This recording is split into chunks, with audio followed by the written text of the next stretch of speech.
Good morning students.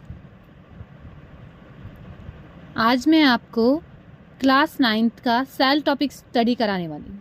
ठीक है, कौन सा टॉपिक करेंगे हम स्टार्ट? आज करेंगे हम सेल। ठीक है, सेल होता क्या है सभी को पता होगा। सेल क्या होता है?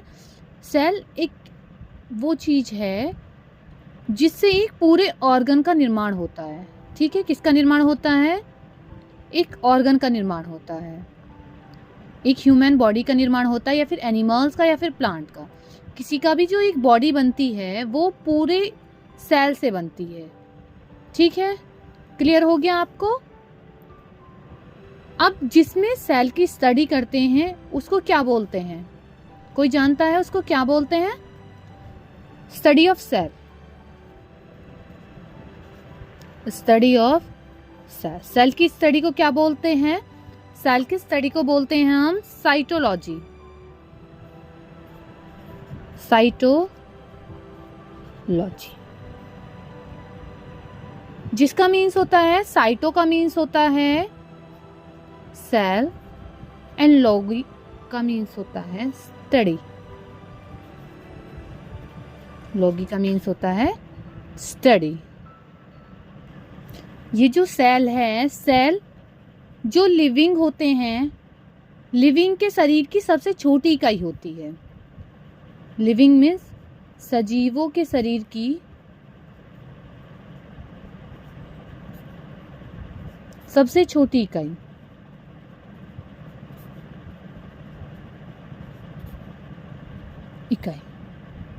सबसे छोटी इकाई का मतलब है जिस तरह से एक मकान को बनाने के लिए ईंटों की ज़रूरत होती है, उसी तरह से एक ऑर्गेनिज्म को बनाने के लिए, किसी भी सजीव को बनाने के लिए, या फिर किसी ऑर्गेनिज्म को बनाने के लिए, या किसी जीव को बनाने के लिए सेल की ज़रूरत होती है। जब एक सेल होता है, सेल से ही क्या बनता है? सेल से बनता है जब एक सेल है, जब ये एक सेल बहुत सारी सेल में डिवाइड हो जाती है, बहुत सारी सेल्स में डिवाइड हो जाती है, तो ये क्या बन जाता है? ये बन जाता है टिश्यू। ये बन जाता है टिश्यू। देन फर्दर जब ये टिश्यू एक जगह मिल जाते हैं तो बनाते हैं, ये एक ऑर्गन बना लेते हैं। एक ऑर्गन बनाते हैं जिस तरह से, जैसे ये हैंड है, आईज हैं, इस तरह से एक ऑर्गन बना लेते हैं।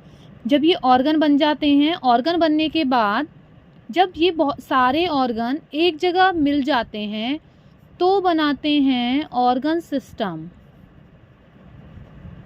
बनाते हैं ऑर्गन सिस्टम। ऑर्गन सिस्टम बनने के बाद पूरा एक ऑर्गेनिज्म बन जाता है। पूरा ऑर्गेनिज्म बन जाता है, एक जीव का निर्माण हो जाता है। यहाँ तक सबको समझ में आ गया होगा। पहले सेल होती हैं, सेल का डिवाइडेशन होता है, टिश्यूज़ बनते हैं, टिश्यूज़ बनने के बाद ऑर्गन बनते हैं। ऑर्गन जब एक साथ मिल जाते हैं तो बना लेते हैं ऑर्गन सिस्टम। जब ऑर्गन सिस्टम बन जाता है पूरा तो उसके बाद बनता है एक जीव, एक ऑर्गेनिज्म का निर्माण हो जाता है। सबसे बड़ी सेल कौन सी होती है? लिविंग की सबसे बड़ी सेल। सबसे बड़ी सेल किस में होती है? सबसे बड़ी सेल होती है ऑस्ट्रिच के अंडे में। ऑस्ट्रिच के, शुतुरमुर्ग के अंडे में।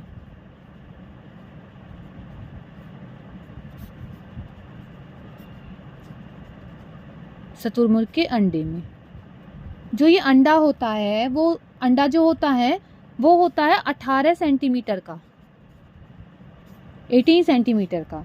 आपको ये चीज़ याद करके रखनी है, किसी भी एग्ज़ाम में क्वेश्चन आ सकता है। ज़्यादातर ये क्वेश्चन सबसे ज़्यादा एग्ज़ाम्स में देखा गया है कि सबसे बड़ी सेल किस में होती है, तो वो होती है ऑस्ट्रिच के अंडे में। कितनी बड़ी होती है? और वो 18 सेंटीमीटर। अब देखते हैं सबसे छोटी जो होती है, सबसे छोटी सेल कौन सी है? सबसे छोटी सेल होती है माइकोप्लाज्मा।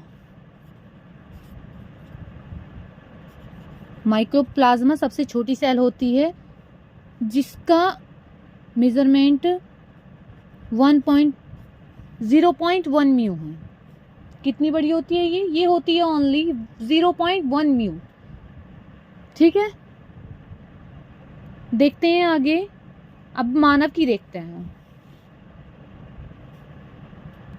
मानव शरीर में देखते हैं। अब हम मानव शरीर में जो सबसे छोटी सेल होती है, मानव शरीर में सबसे छोटी सेल मानव शरीर में की होती है स्पर्म सेल। स्पर्म सेल जो किस में होती है? ये मैन में होती है, मेल्स में होती है। सबसे बड़ी जो होती है, इसमें सबसे बड़ी होती है नर्वस सेल या ब्रेन सेल बोलते हैं। नर्वस सेल या फिर ब्रेन सेल। नर्वस सेल और ब्रेन सेल। तंत्रिका कोशिका या फिर मस्तिष्क कोशिका।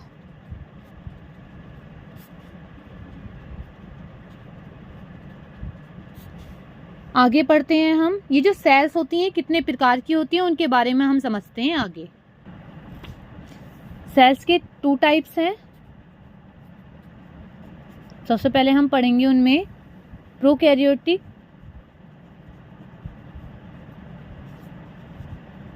And eukaryotic.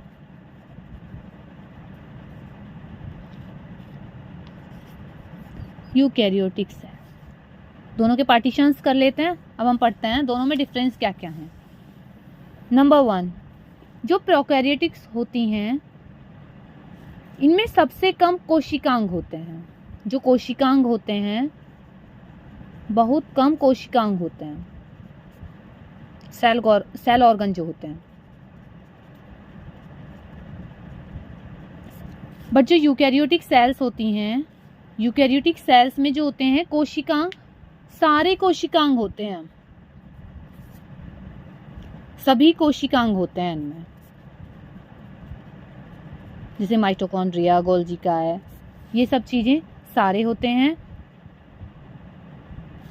नेक्स्ट पढ़ते हैं, इसी में नेक्स्ट पॉइंट है हमारा, ये जो कोशिकाएं होती हैं ये अविकसित कोशिकाएं होती हैं।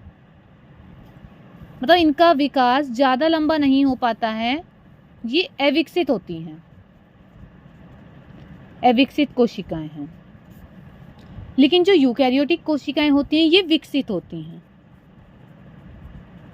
ये विकसित कोशिकाएं होती हैं। सबसे ज़्यादा ये विकसित हो जाती हैं, बट ये जो होती हैं ये अविकसित कोशिकाएं होती हैं या फिर कम विकसित होती हैं। प्रोकैरियोटिक सेल जो होती हैं इनमें जो केंद्रक होता है, न्यूक्लियस जो होता है प्रोकैरियोटिक में, ये केंद्रक एब्सेंट होता है, न्यूक्लियस एब्सेंट होता है। बट जो यूकैरियोटिक होती हैं इनमें न्यूक्लियस प्रेजेंट होता है, न्यूक्लियस प्रेजेंट होता है। जो प्रोकैरियोटिक सेल्स होती हैं इसमें दोहरी झिल्ली कोशिकांग नहीं होते। जिन जिन कोशिकांगों पर डबल लेयर्स होती हैं, डबल मेम्ब्रेन होती है, वो नहीं होते हैं इसमें।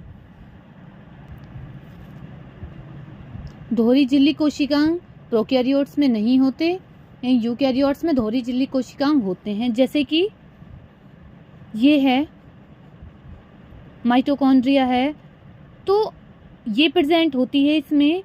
अगर माइटोकॉन्ड्रिया पर डबल लेयर है इस तरह से तो ये प्रेजेंट नहीं है।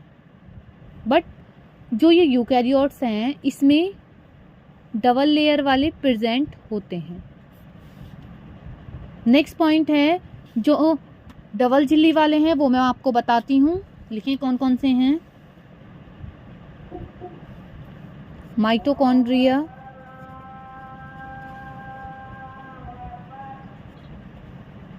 होती हैं। प्रोकैरियोटिक सेल्स का जो आकार होता है छोटा होता है, इनका आकार छोटा होता है, सिर्फ 1 से 10 माइक्रोमीटर तक होता है, 1 से 10 माइक्रोमीटर तक होता है। लेकिन जो यूकैरियोटिक सेल्स होती हैं इनका आकार बड़ा होता है, इनका आकार बड़ा होता है, 5 से 100 माइक्रोमीटर तक होता है। नेक्स्ट है, इनमें जो क्रोमोसोम होता है, प्रोकैरियोट्स में जो क्रोमोसोम होता है, प्रोकैरियोटिक में क्रोमोसोम सिर्फ एक होता है, जो क्रोमोसोम होते हैं सिर्फ एक। बट जो यूकैरियोट्स होते हैं इनमें जो क्रोमोसोम होता है वो एक से ज़्यादा होता है।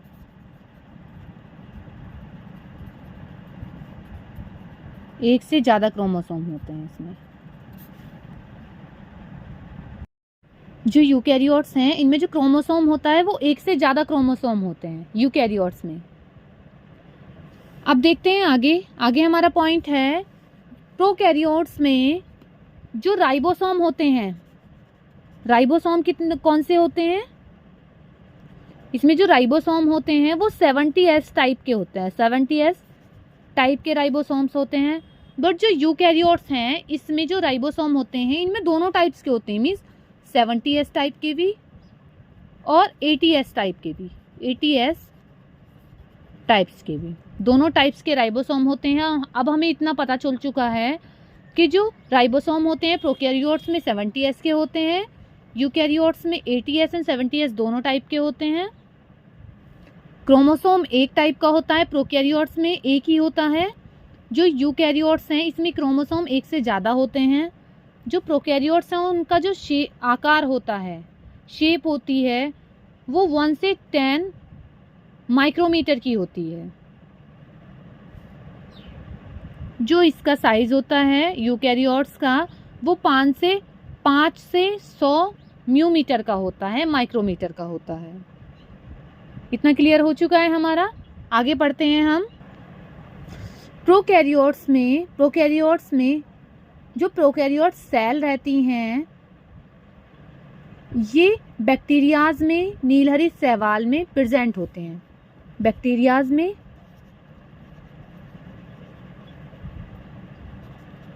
और नीलहरित शैवाल में, नीली हरी जो शैवाल होती है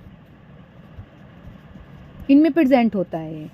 बट जो यूकैरियोट सेल रहती हैं ये जो प्रेजेंट होती है ये अमीबा और यूग्लिना में, अमीबा और यूग्लिना में प्रेजेंट होती है। इतना पता चल चुका है। आगे पढ़ते हैं हम, पढ़ते हैं आगे। जो सेल की खोज है, सेल की खोज किसने की है? सेल की जो डिस्कवरी है, who discover the cell? Cell की डिस्कवरी की है रॉबर्ट हुक ने। सेल की डिस्कवरी की है रॉबर्ट हुक, एक साइंटिस्ट हुए हैं रॉबर्ट हुक, उन्होंने सेल की डिस्कवरी की है। और कौन सी ईयर में की थी? 1665 में, 1665 में कॉर्क में पेड़ की छाल में की थी इन्होंने। बट जो इन्होंने स्टडी की थी, सेल की जो डिस्कवरी की थी, ये जो सेल थी वो सेल थी, डेड सेल थी जिसमें इन्होंने की थी, वो सेल थी डेड सेल थी, मीन्स मृत कोशिका। डेड सेल में इन्होंने स्टडी की थी। जीवित कोशिका, अब हमें ये पता ना चलना चाहिए कि जीवित जो कोशिका है उसकी खोज किसने की है। ये तो हमें डेड सेल का पता चल चुका है कि डेड सेल की जो खोज की थी वो रॉबर्ट हुक ने की है, लेकिन जो जीवित कोशिका है उसकी खोज की थी एवी ल्यूवेनहॉक। वो है एवी ल्यूवेनहॉक। ईयर है 1674 में एवी ल्यूवेनहॉक ने की थी जीवित कोशिका की खोज, और जो डेड सेल है उनकी की थी रॉबर्ट हुक ने।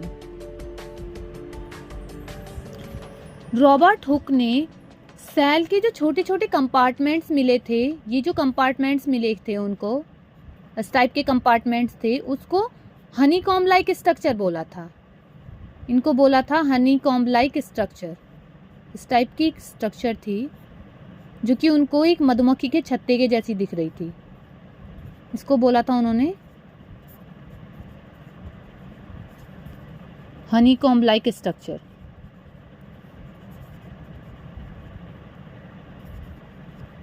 हनी कॉम्ब लाइक स्ट्रक्चर बोला था। इन्हीं कंपार्टमेंट्स को उन्होंने कहा था, ये जो कंपार्टमेंट्स हैं, अ लिटिल रूम, इनको बोला था अ लिटिल रूम, एक छोटा कमरा, एक ही कंपार्टमेंट्स को। तो इसमें ये न्यूक्लियस होता है बीच में, ठीक है। आज के लिए हम इतना ही करते हैं। नेक्स्ट टॉपिक, जो भी सेल ऑर्गेनेल्स हैं, कोशिकांग हैं हमारे, हम नेक्स्ट वीडियो में कवर करेंगे। वीडियो अच्छी लगी हो तो वीडियो को लाइक करें, अपने फ्रेंड्स के साथ शेयर करें एंड ज़्यादा से ज़्यादा सब्सक्राइब करें। And thank you for watching.